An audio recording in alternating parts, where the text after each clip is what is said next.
how to style your dessert table for Eid Al Adha. Happy Eid everyone. This is Tahaleel Al Eid.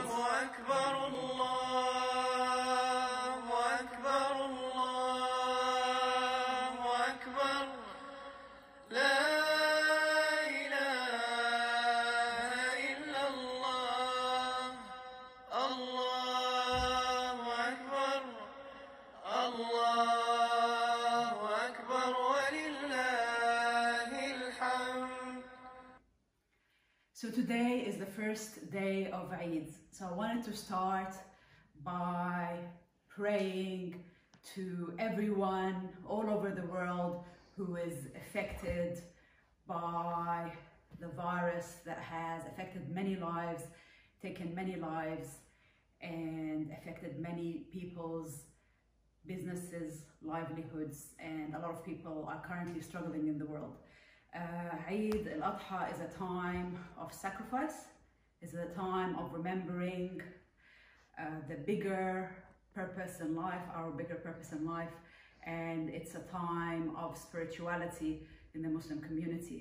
So much that the day before Eid Al Adha, we actually fast the whole day because it's a sign of giving back and giving to our Creator. So today you'll see I have actually set up this table, but before I start speaking about this amazing dessert table that I've set up, I thought we'll take a minute to pray for everyone all over the world. Please join me.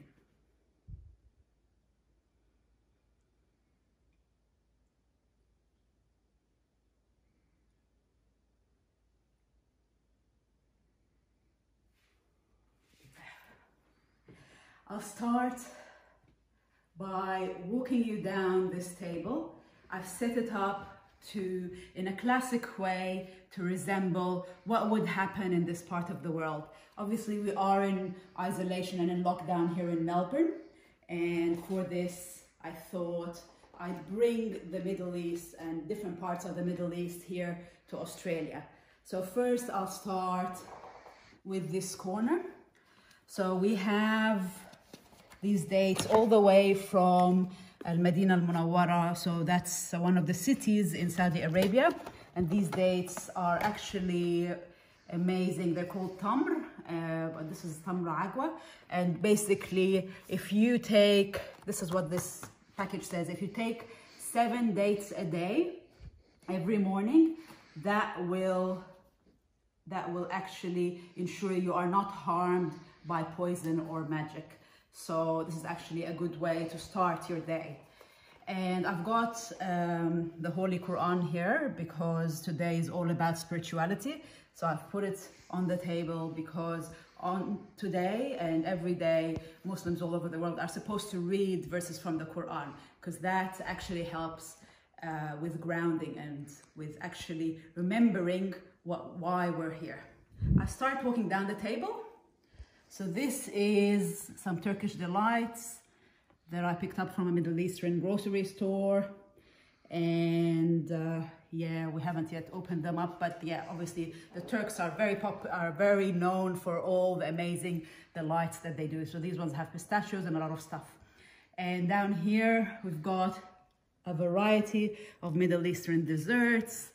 These are baklavas, actually kunafa nests. And the baklavas around them, I think, are with pistachios.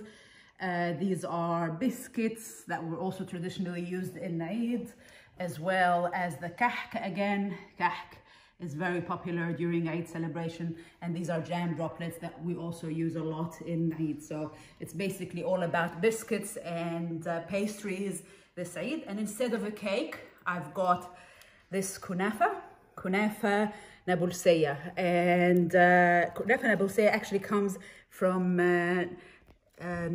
Nablus, I believe, somewhere in Palestine.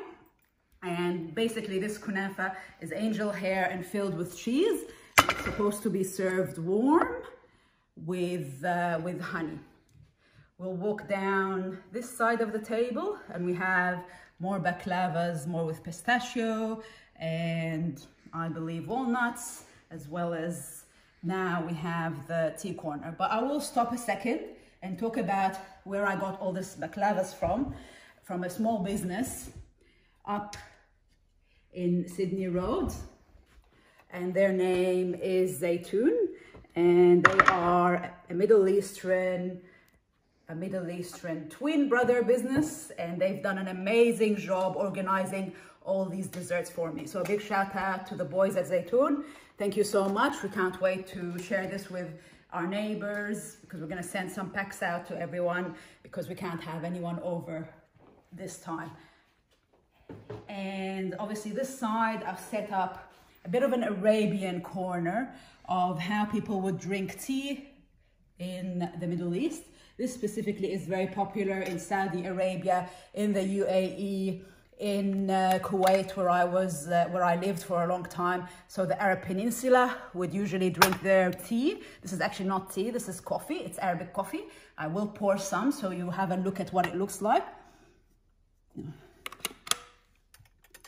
So it's basically white coffee, and you drink it in a cup similar to this one, and it's made of cardamom and a few other herbs. It is much lighter than the Turkish coffee, if you are used to Turkish coffee. So I'll drink us a sip of that in celebration.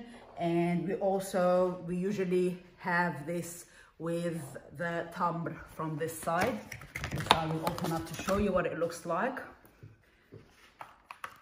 I've just had some myself this morning, so I think I'm already full with dates. But this one is actually a small black tamra, and you'd usually have it with your Arabic coffee. It tastes perfect. I love when I get the coffees right. Sorry everyone if you gotta watch this. I absolutely love coffee, and this coffee is absolute perfection. I will walk you down the tea corner.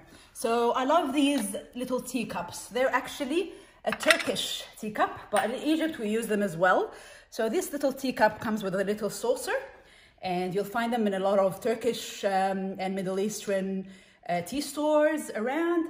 And why they're so good is because they're glass and they're very small, which means you'd fill it up, and anytime you want to refill, you'd refill.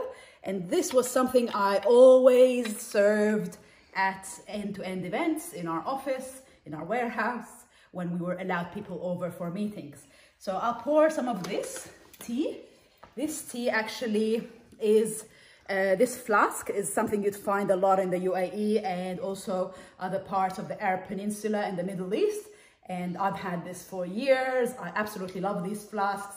They keep the tea warm, and you can just keep filling them, and they're great for events and at-home parties. So I'm gonna pour some of this tea, and I'll tell you where this tea is from.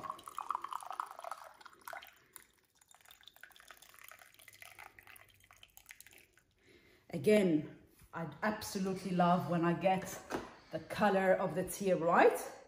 This tea is a tribute to the people of Persia or Iran and Iraq, because in Iran and Iraq, they drink the tea the same way, with cardamom. I will show you the actual tea that I've got here, and I've actually set it up.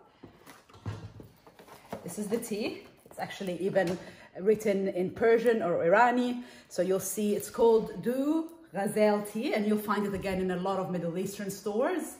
I absolutely love this tea. I've got to know it from a Persian lady who we used to work together. So this is that tea here, which I have here.